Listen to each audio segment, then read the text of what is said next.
ক্ষিপ্ত গতিতে ছুটে চলছে তেজদীপ্ত ঘোড়া সওয়ারি ৭০ বছরের এক বৃদ্ধ, কাঁধে ঝোলানো ভারী ব্যাগ, ভেতরে দা, চাকু, খুন্তি, কুড়াল সহ লোহার তৈরি নানা যন্ত্রপাতি।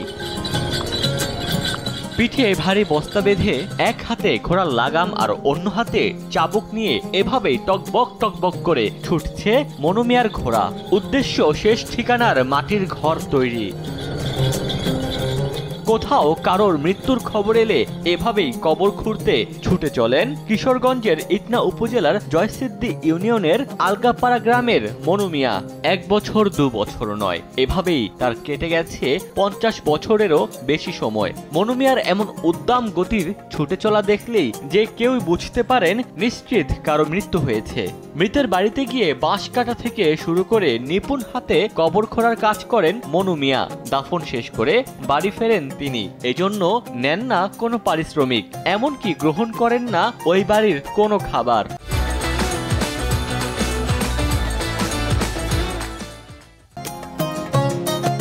কিশোরগঞ্জ ছাড়াও ঢাকা, সিলেট, সুনামগঞ্জ সহ দেশের বিভিন্ন স্থানে গিয়ে কবর খুঁড়েছেন তিনি। লিখে রাখা হিসাব মতে এখন পর্যন্ত ২৯৭০ জনের কবর খুঁড়েছেন মনু মিয়া। এর মধ্যে রয়েছেন সাবেক রাষ্ট্রপতি জিল্লুর রহমান, শাহাবুদ্দিন ঠাকুর সহ বিশিষ্টজনদের কবর।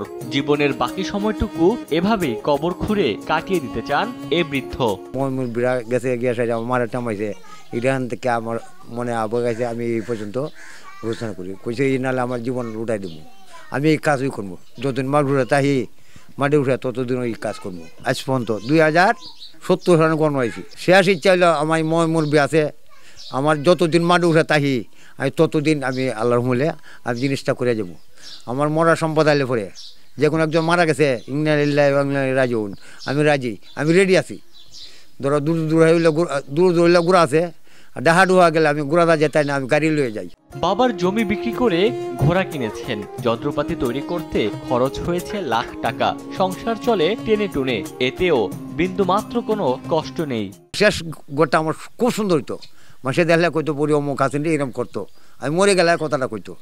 এবার জিনিস আমি তৈরি করে আনি, এবার একটা দাও বানায় আনি, এবার একটা ছুরি বানায় আনি, এবার একটা কন্তি বানায় আনি, যেগুলো যেটা পছন্দ হয় বলে গিয়ে আনি যা। ৯৬,০০০ টাকার যন্ত্র আমি বানাইছি। গোড়াটা কিনছি বাবা বাজার গোড়া চিন, গোড়টা বন্ধক দেবে গোড়াটা কিনছি। একটা গোড়া না তো, আমার জীবনে অনেক গোড়া নষ্ট করছি। নিজের কষ্ট হলেও স্বামীর এই মহৎ কাজে সব সময় সহযোগিতা করে আসছেন স্ত্রী রহিমা আক্তার। দিনার দিন জায়গা রান্ধি না, খাই না, ঘরে ৮ বাজে রান্নে দিব খেলা।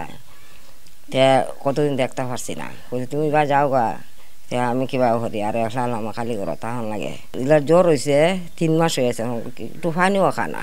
বাজে জামা করছে নানু মা মারা গেছে, উঠতে বয়ে গেছে গা। টাইমতে তুমি তো যাও, তেল তুলো ভাত খাইয়ে যাও। তো একটু ভাত পানিতে খসলাই দিছি, ওষুধটা খাইছে, খাইয়া গেছে আইতে লইয়া গেছে। নানু মা ধান লারে মনলে সাই মিশা হতা খুঁজছি ভাত খেয়ে লাগে। এর পর থেকে আমি না এরা আর আমি চেষ্টা করতাম না। এই ওহন পর্যন্ত এইভাবে গুরুস্থানে কুদে দুই একজন কয়া যে অমুক লোক মারা গেছে, ভাতের নলাটা লইলে নলাটা তৈয়া বাবা দৌড়ে যাবো গা। এই হয়তো আমি আর মুখে কথা কই না।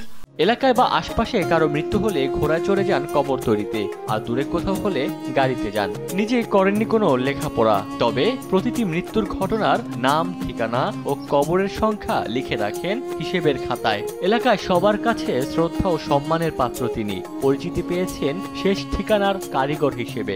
৪০-৫০ বছর ধরে এই কাজ করতেছে, ভুল করতেছে, আমরা খুব ভালো পাই। মসজিদে মাইকে খবর দিল অমুক মারা গেছে, ও শুই নেই, তাড়াতাড়ি যা এখানে দেখে, যা করার লাগে গোস্তানের কাজ সবগুলোই করে। বিনা পারিশ্রমিকে এটা কোনো টাকা পয়সা ছাড়াই সে এই কবর কুদে। এমনকি যে বাড়িতে লোক মারা যায় তার বাড়িতে খাবার পর্যন্ত সে খায় না। নতুন অবস্থায় জিজ্ঞাসা করতাম যে ভাই, আপনি যে এত কষ্ট করে এই কবর খনন করেন, এর বিনিময়ে আপনি কি পাচ্ছেন? আমি আমার পরকালের জন্য আমি যেন আল্লাহর কঠিন আযাব থেকে বাঁচতে পারি, এই হিসাবে আমি মানুষের মারা গেলে তখন আমি কবরের খনন করি। 2 ভাই ও 3 বোনের মধ্যে মনু মিয়া তৃতীয়। তবে তার দাম্পত্য জীবনে কোল জুড়ে আসেনি কোনো সন্তান। কবর খোঁড়ার কাজে বাহন হিসেবে এ পর্যন্ত তিনি 14টি ঘোড়া কিনেছেন, আর এজন্য বিক্রি করতে হয়েছে বাবার জমি। সময় সংবাদ, কিশোরগঞ্জ।